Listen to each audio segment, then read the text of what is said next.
Está con nosotros el doctor José Chalco, distinguido constitucionalista del país. Doctor Chalco, le saluda Juan Javier Benedetti, un gusto tenerlo aquí. Ante todo, doctor, nos gustaría saber si lo que ocurrió durante la comparecencia de la fiscal en la Comisión de Fiscalización configura algún delito. Buenos días, estimado Juan Javier. Es un gusto estar con usted y con quien nos escucha. Lo primero, lo que sucedió la tarde, mañana de este día lunes en la Asamblea Nacional, claramente es el colorario de que mañana a la Asamblea le falta muy poco para invitar a sus instalaciones a una narcofiesta y que sea burlada la Constitución, el poder constitucional ecuatoriano.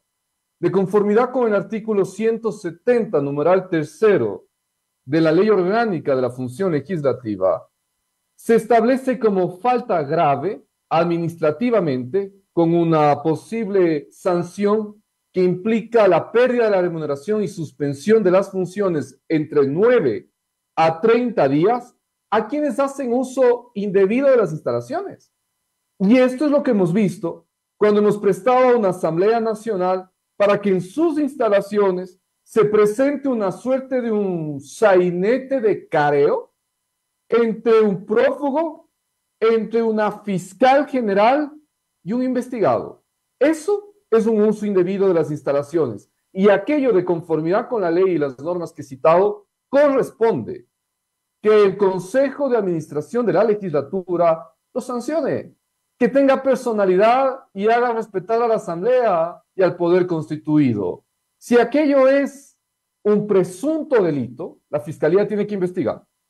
La Fiscalía ha dicho ya de que le interesa una investigación penal sobre un presunto delito de fraude procesal y yo creo que además hay que investigar un presunto delito de obstrucción a la justicia, porque si es que hay una organización para precisamente lograr entorpecer las tareas que hace el Ministerio Público, Fiscalía General del Estado, eso hay que investigarlo, pero aquello no quita la responsabilidad ya urgente que el Consejo de Administración de la Legislatura actúe y sancione conforme el artículo 170 de la Ley Legislativa.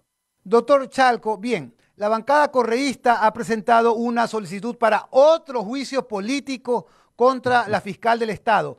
¿Tiene sustento esta solicitud?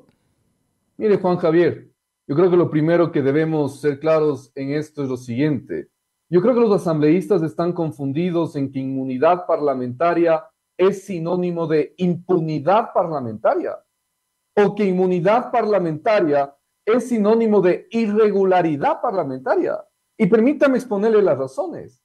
Cuando nosotros vemos el nuevo intento de enjuiciamiento político a la fiscal general que se ha presentado en la Asamblea Nacional este 14 de mayo a las 15 horas 57, lo que realmente encontramos es un intento de entorpecer a la justicia. Y permítame exponerle las razones.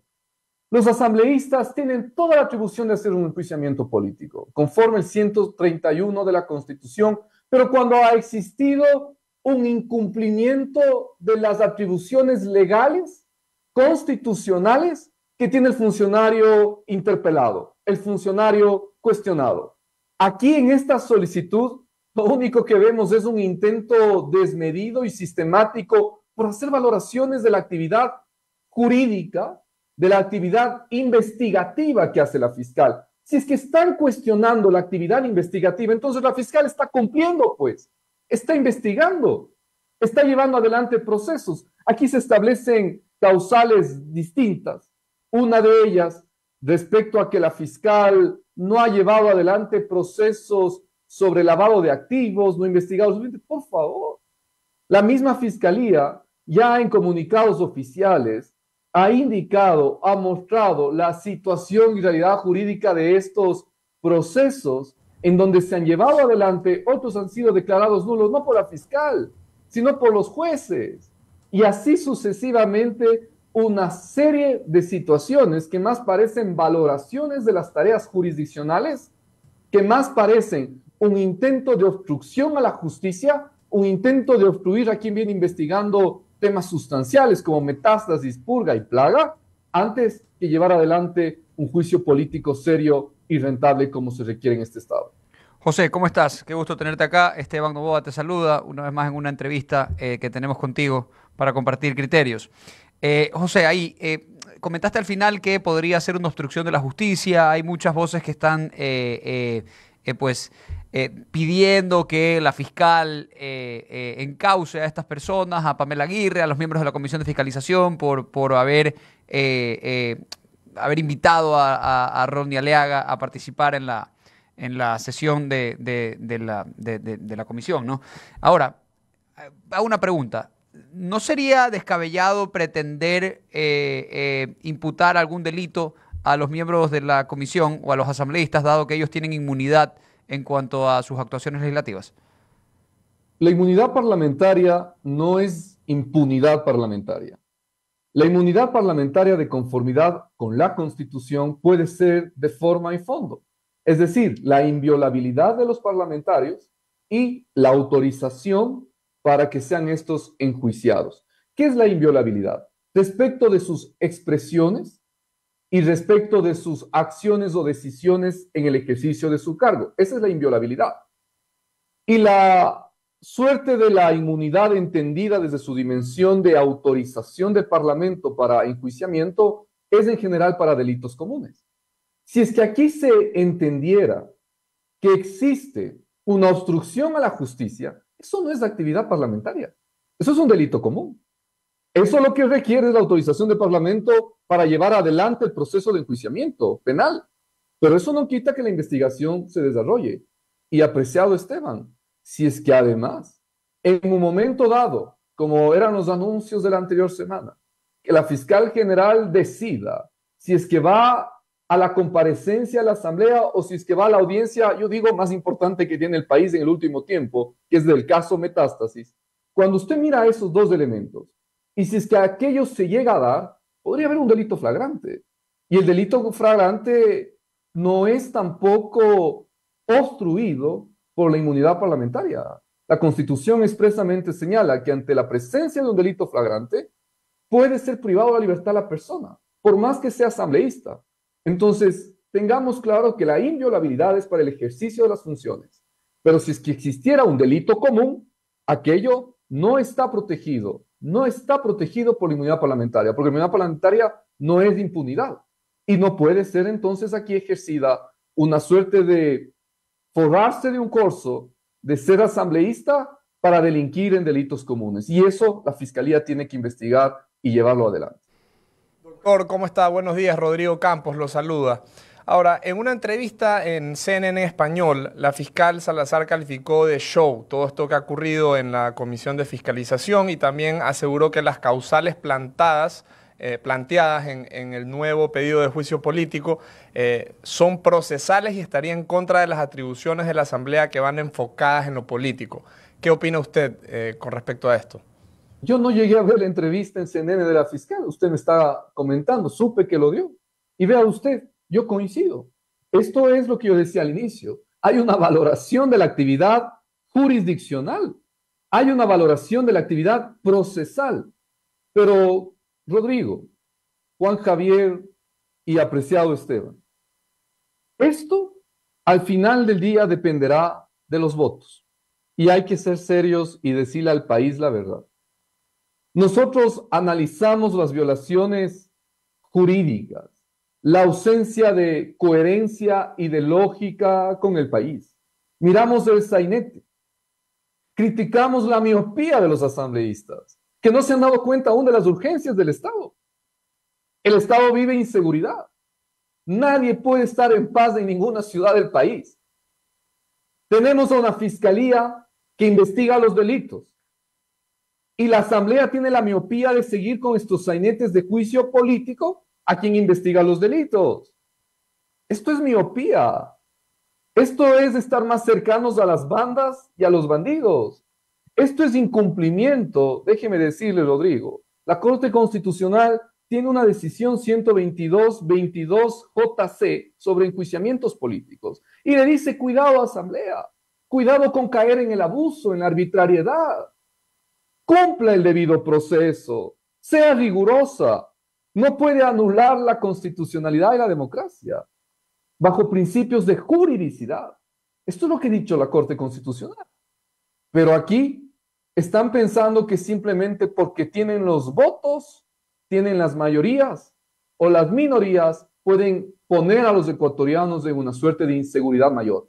Porque llevar un juicio político adelante en contra de la fiscal y hacer las negociaciones para los votos, lo único que hace es afectar al país. Y como usted bien ha dicho, Rodrigo, no tiene ningún sentido. Esto es una valoración procesal, es una valoración jurisdiccional. La Constitución dice que es por incumplimiento de funciones constitucionales y legales. ¿Cuál es el incumplimiento? Aquí no existe nada de incumplimiento. De acuerdo, doctor. Por otro lado, el movimiento Construye requirió a la Fiscalía que investiga a José Serrano, Pedro Solines, Diego Sánchez y Carlos Polit. Esta organización política puso en conocimiento una noticia criminis a la Fiscalía para que indague hechos mencionados en el juicio Polit en Estados Unidos. ¿Esto procede o no? La noticia criminis permite que la Fiscalía inicie un momento denominado indagación previa. La indagación previa, los expertos en materia penal lo conocen, yo desde lo constitucional daré las grandes líneas. La indagación previa implica un momento en donde la Fiscalía General del Estado empieza a obtener un recaudo de elementos de convicción que permitan llegar a un segundo momento, que es la instrucción fiscal, en donde ya se ha formado el criterio de la Fiscalía y se hace claramente una determinación de una presunta responsabilidad de ciertos sujetos por ciertos delitos. Si es que esto ha hecho el movimiento Construye, pues la Fiscalía tiene que investigar con mucha celeridad, con mucha fortaleza. Lo que sucede en Estados Unidos con el caso Polit y los elementos que éste ha dejado para la justicia internacional como para la justicia ecuatoriana tienen que ser utilizados. No puede darse dilatoria. Tiene que investigarse, encontrarse los elementos que abonen a esos hechos que han sido denunciados. De ser así, no debemos seguir tardando, no debemos seguirnos demorando en hacer que las instituciones del sistema judicial funcionen. Pero para eso se necesita estabilidad. Para eso, apreciado Rodrigo, usted necesita que no haya esta suerte de entorpecer las tareas de la fiscal. Imagine usted lo que es preparar cada audiencia, cada proceso penal y a la par tener que defenderse en la Asamblea Nacional. Esto es una vergüenza para el país. Yo creo que el país ya debe tomar lecciones suficientes de lo que ha pasado con Metástasis, Purga y Plaga. José, buenos días. Alfonso Harp te saluda, un gusto conversar contigo, como siempre. El asambleísta Héctor Valladares está planteando un nuevo juicio político a la señora fiscal. Y cada día quedan en evidencia que si a lo mejor vuelan moscas en la asamblea, le van a meter la culpa a la fiscal para justificar llamados a juicio político. O sea, por cualquier cosa, por quítame esta paja, como se dice popularmente, van a buscar causales de juicio político. Y ante lo que él ha puesto como una de las causas, el caso Carlos Pareja Cordero, nos ha llegado precisamente un oficio, una carta del abogado Pareja Cordero dirigido al propio asambleísta Valladares, en donde hay 2 o 3 puntos que son importantes comentarlos o señalarlos para que queden en evidencia esta falta total de fundamentación en el intento de llamado a juicio por nuevas causas. Por ejemplo, dice Pareja que el caso que a él lo comprometió el año 2016 no fue con la fiscal general de la Nación actual, la doctora Diana Salazar Méndez, Con Chiriboga, ¿no? Sino que fue con el señor Galo Chiriboga. O sea, ¿cómo pueden llamar a la fiscal por un tema que ella no era fiscal cuando ocurrió? Cuando el fiscal era más bien un atláter de la Revolución Ciudadana, como fue el señor Galo Chiriboga. Y segundo, que el tema está cerrado porque en esa época, y aquí lo aclara Carlos Pareja, hubo un informe de la UAFE en donde se señalaba que había información del sistema financiero norteamericano. Y eso el propio Pareja pudo desvanecerlo en una corte de la Florida. Demostró de que esa información no era exacta, no era precisa, no era verdadera y por eso se declaró la nulidad de lo que de lo que se había determinado anteriormente. Es decir, Pareja solucionó judicialmente el tema, no aquí solamente, sino también en los Estados Unidos. Así que no cabe que lo llamen o que llamen a la fiscal, primero porque ella no fue la que inició el proceso, ni tampoco fue la que cerró el tema, y en segundo lugar, porque él mismo fue declarado nulo. Entonces, ¿a cuenta de qué el asambleísta de apellido Valladares ahora quiere convocarla a la fiscal por un tema que no tiene ni pies ni cabeza, José? Esto es una vergüenza y es un sainete. Pero déjeme decirle algo, Alfonso, con mucha fortaleza y seriedad acostumbrada. ¿Quiénes son, entre otros, los responsables de que veamos esto en el Ecuador? Tiene un nombre, se llama Corte Constitucional. La Corte Constitucional, en sus estándares y en uno de los juicios últimos políticos que ha vivido el país, que fue un expresidente, del nombre que sea, eso no nos interesa. ¿Cuál es el estándar que dejó la Corte? Mínima verosimilitud. Y dejó pasar vicios procedimentales en los enjuiciamientos políticos. Y dijo, llamamos la atención a la Asamblea porque ha violado el debido proceso. Ya no seguirá haciendo eso, síganos más adelante. Esto no puede suceder.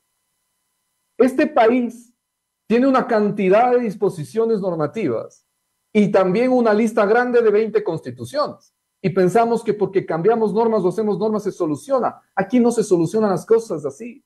Se soluciona con hacer cumplir las normas. Lo que usted ha citado, efectivamente, es uno más de los absurdos que tiene este intento de enjuiciamiento político.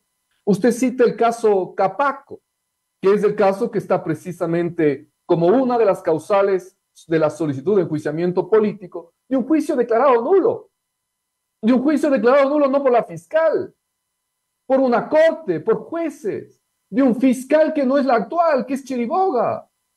Estos son los absurdos de este enjuiciamiento político. Yo me pregunto, ¿esto no suena más a obstrucción a la justicia? ¿Esto no suena más a quitar del medio a quien investiga los delitos más trascendentales que en el último tiempo el Estado ha visto, como es metástasis, purga y plaga? Los ecuatorianos tienen la respuesta y hay que estar atentos a este abuso desmedido por parte de la Asamblea Nacional. José, hablemos un poquito de la Corte Constitucional sobre 3 casos, ya que mencionaste, al menos de mi parte me salgo ya del tema de la señora fiscal.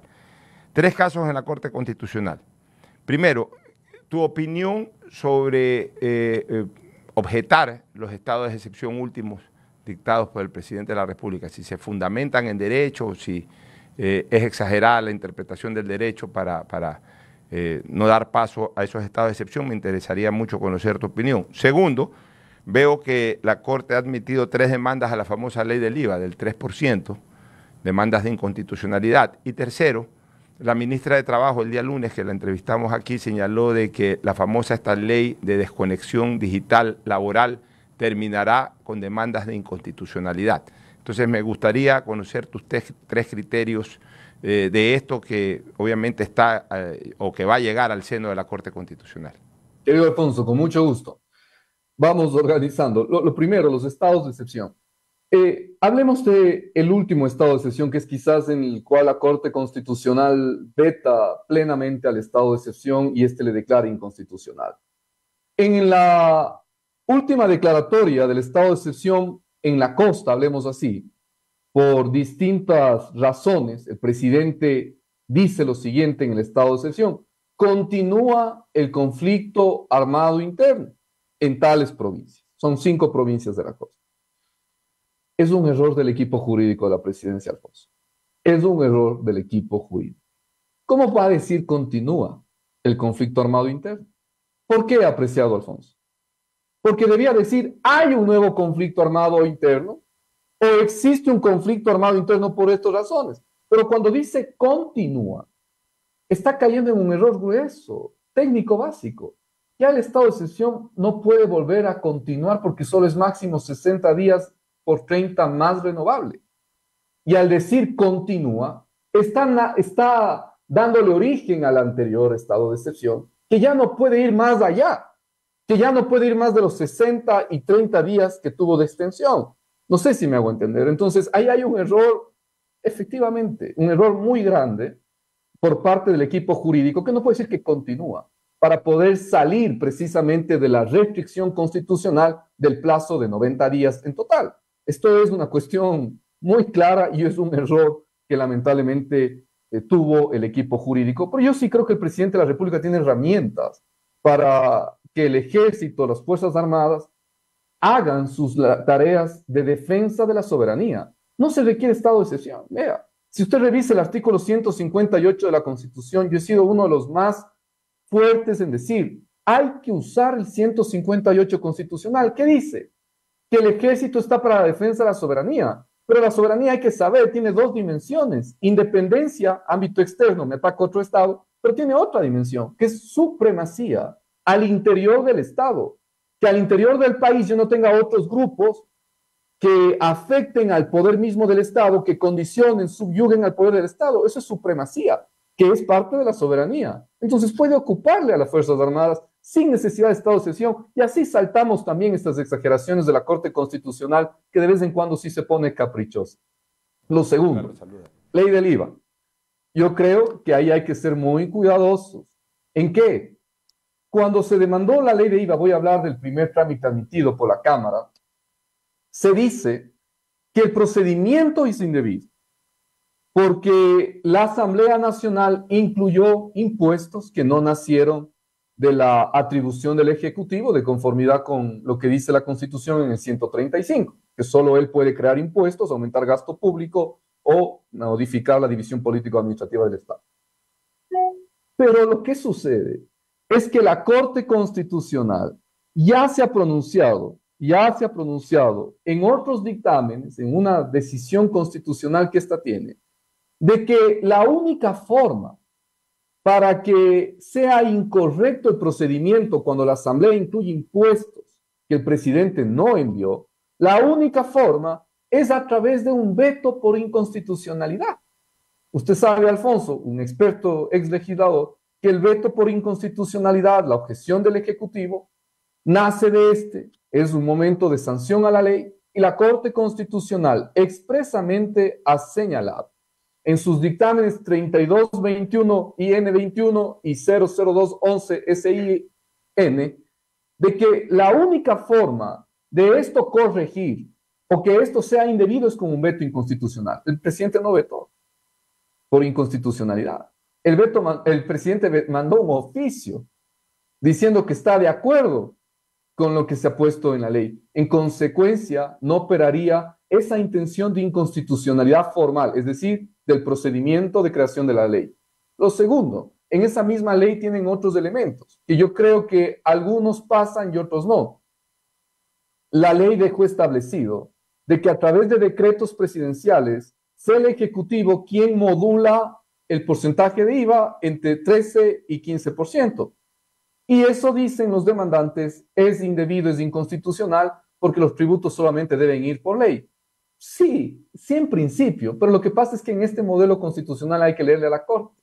La Corte Constitucional, igualmente, en sentencias, ya ha dicho, 2420 IN/23, por ejemplo, de que sí puede haber remisiones de expresas de la ley a que sea vía decreto o a través de otra norma infralegal, cómo se va modulando los tributos. Y es que si miramos el impuesto a la salida de divisas, esto ya sucede, Alfonso. El impuesto a las salidas de divisas nosotros hemos tenido de 1 a 5 modulándose a través de decretos ejecutivos a lo largo de los años. Es decir, tampoco creo que prospere por ahí. Pero sí me parece interesante uno de los argumentos de los accionantes, quizás ese sí el potente, respecto de la irretroactividad. La ley estableció que sobre años fiscales ya pasados, sobre impuestos a la renta del 2022, se cobren a los grandes contribuyentes y también a bancos y cooperativas de crédito tengan estos que pagar sobre años fiscales ya pasados, que son en el caso de los bancos 2023. Eso a mí sí me parece mucho más potente sobre la irretroactividad del impuesto que podría prosperar en el debate de la Corte Constitucional. Finalmente, la desconexión digital. ¿Qué ley tan compleja? ¿Qué ley tan quizás de discusión social potente? Yo creo personalmente que la Corte Constitucional difícilmente declare la inconstitucionalidad. Por una razón, porque la Corte lamentablemente en estos temas yo he visto que hace que impere posiciones ideológicas antes que posiciones técnicas. Vamos, José, un último tema que te quería preguntar y vamos más al plano práctico de las decisiones que tiene, los efectos prácticos, perdón, de las decisiones de la Corte Constitucional. ¿Ya? Y la última novedad es esta sentencia emitida hace pocas semanas respecto de la desnaturalización del habeas data, es decir, en donde la Corte pues emitió un montón de medidas diciendo contundentemente que se había desnaturalizado el habeas data, que el abogado que presentó la acción pues actuó de mala fe, que hubo abuso del derecho, que los jueces, tanto de Quevedo como los provinciales de Los Ríos, podrían haber cometido prevaricato, que cometieron error inexcusable, que el Ministerio de Finanzas tiene que recuperar la plata que se pagó por la reparación integral, que es de aproximadamente 22 millones de dólares, y que finalmente el habeas data no sirve para declarar derechos, como por ejemplo adquirir la propiedad, porque en ese caso, el habeas data lo que vino a decir, lo que vino a pedir, es que se declare que el Estado habría violado el derecho de propiedad en los años 80 de unas islas que se llama Palo Santo, que queda por aquí, en Guayaquil, y en principio se le devolvió la propiedad a estas personas que la habían en principio perdido, ya sea por cualquier razón civil o administrativa, en los años 80. Entonces, la Corte Constitucional aparentemente actuó furiosa, ¿no? En un voto por unanimidad y mandó a recuperar inclusive los 22 millones de dólares que ya se habían pagado. Pero ¿a qué voy? Que esos 22 millones de dólares se pagaron con bonos del Estado. Bonos. Y es muy curioso esto que ha pasado, porque se pagaron con bonos del Estado. Y la persona afectada, si le pagan con bonos del Estado, ¿qué es lo que hace? Va pues y venden descuento los bonos del Estado, los descuenta. Ya pues los descuenta y le pagan. Y la persona que compra el bono la compra también de buena fe. En principio porque es un bono del Estado y es fácilmente liquidable y listo. Entonces ahora hay tenedores de esos bonos. Y esos bonos se descontaron a través del mercado de valores. Entonces, si la Corte Constitucional ahora, el timing de la Corte Constitucional, realmente es increíble porque fue hace 5 meses, en principio que se hizo el pago mediante los bonos el 27 de diciembre y ahora sale la sentencia. Entonces, lamentablemente hay un problema de timing en donde es muy difícil para el Estado recuperar la plata. ¿Y a qué voy?